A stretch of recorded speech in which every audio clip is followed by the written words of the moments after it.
มื้อนี้มาพอกันหักกันไว้ดีกว่าสร้างกันนะชินกรเนาะปีนี้หักกันไว้กอดกันแน่นๆนะเฮาเด้อ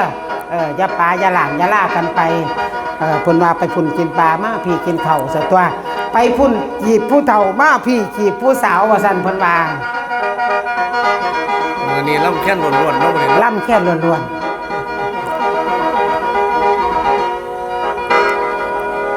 โอละนอ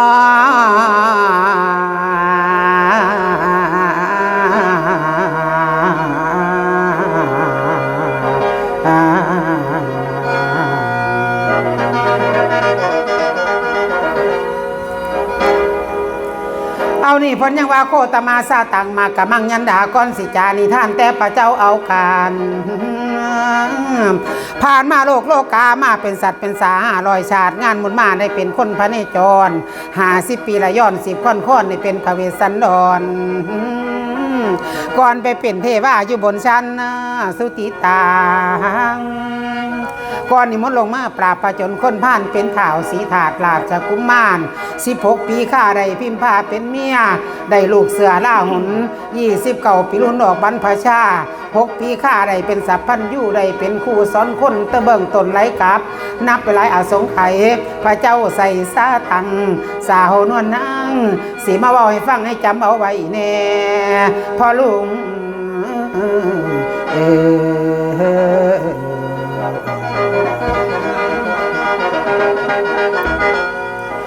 โอละนอ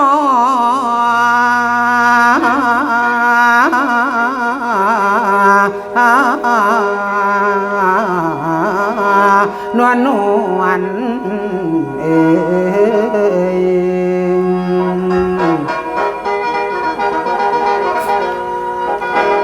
ในแม่นว่าข้าเดี๋ยวนี้ก็ฟังอีกก่อนละพี่น้องชาวชนฟังอีกก่อนละพี่น้องชาวชนคำละว่าบุญนามกุศลพระอิพระอิกาชอบพระอิกาต้องงามประกอบฟักไปใจตน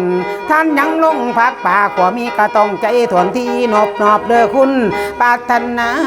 แต่บุญย่อมือนอบสิ่งที่ชอบท่านเขาท่านป่ารักษากายว่าจะทุกสิ่งทุกเราบ่ได้เฮ็ดเป่าหวังได้บุญนำปฏิบัติในธรรมคำสอนน้อยมากพอว่าอยากได้แต่ผลบุญเข้าใจไหมแล้วบุญคืออย่างแน่บุญนี่ละเด้อแม่หูบ่หรือใดบุญแปลว่าแนวใดบุญว่านี่คือมีคนอยากได้แท้น้อแม่ใหญ่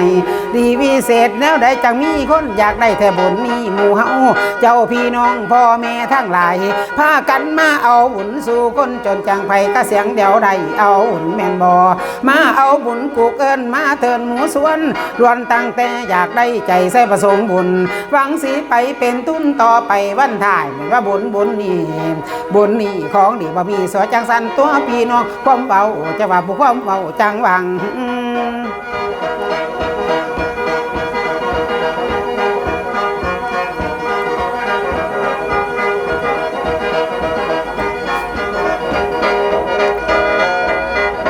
เอาบุญคือยังความหมายไปออกมีบุญในบุญนอกคู่บ่ศรัทธาคือบุญนอกตัดสาคือความตะนี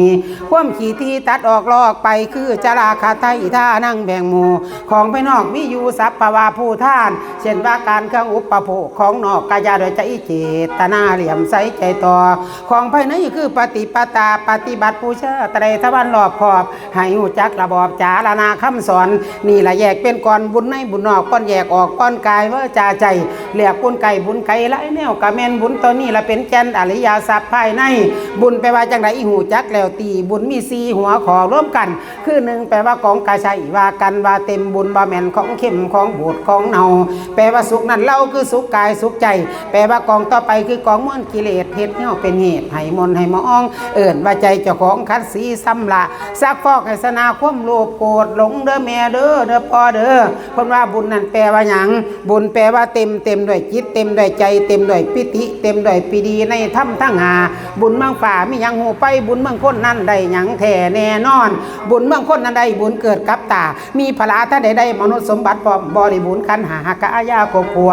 32ส่วนดามกายเนื้อบ่เสียมเสียบุญเมืองฝ่าบัด5มรณะสาพยายิกาภพอยู่เมืองสวรรค์ฝ่าเทวบุตรนำหน้าเทวดาเห็นแต่จะตุ่มที่กาดอกนว่าสะเตือนกะถึงเท่าสัวไป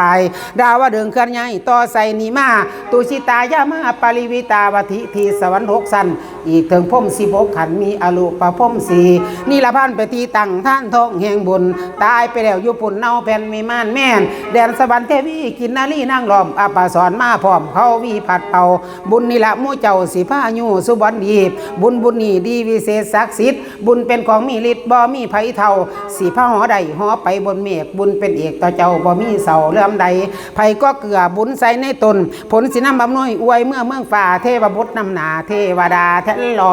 ไม่ย้อนหอสง่าตั้งใส่เลื่อมซองเงาเทพเจ้าขับก้อมดนตรีนางสรมเทวีนางเทียมขวาสายสังวาล้อมสังวานสวมสอดรัตนาน้อยแก้วประดับแต่งกาย